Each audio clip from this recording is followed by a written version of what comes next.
is a statement coming from the multi-sector forum that you are aware for a stretch of time now has been consulting on matters governance and electoral in Kenya.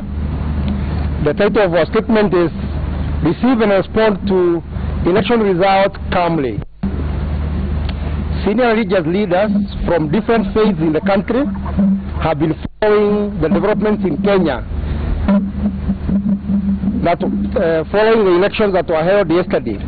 We have taken seriously the concerns expressed by the Right Honorable Raila Odinga, the presidential candidate of the National Super Alliance, as well as the expressions made by the other candidates. We therefore held a meeting with the commissioners of the Independent Electoral and Boundaries Commission to discuss the issues raised and the way forward. From these consultations, we wish to state the following. Message to Kenyans.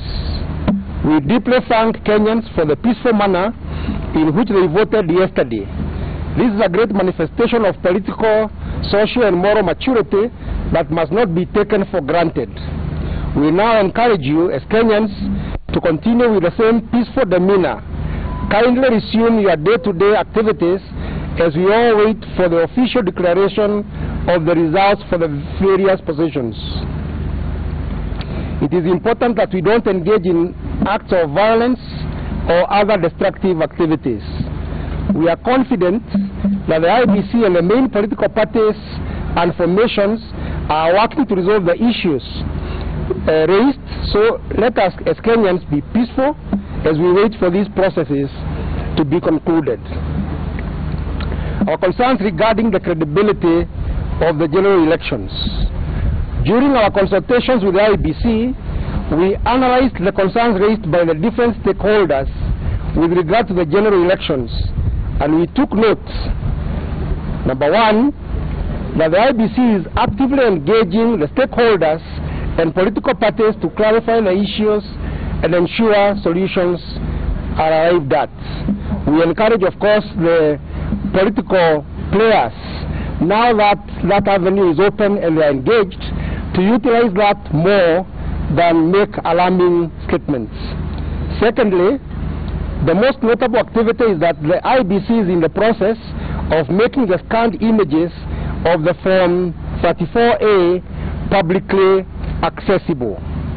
3, the IBC has indicated to us that they are organizing for all stakeholders to undertake a verification of the results so far received. In view of the foregoing, we as religious leaders are reaching out to the leaders of both NASA and Jubilee Party for consultations so as to facilitate dialogue and peace in the country. We have also put in place measures for the religious leaders to participate in the verification of the results based on the scanned and original forms that the 4As, so as to provide an independent view. Our message to the security agencies.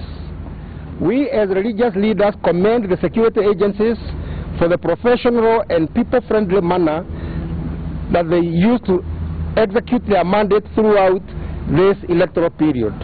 We appreciate that Kenyans may react emotionally when the results are announced, and so we ask that the security agencies maintain order and security in a humane and restrained manner.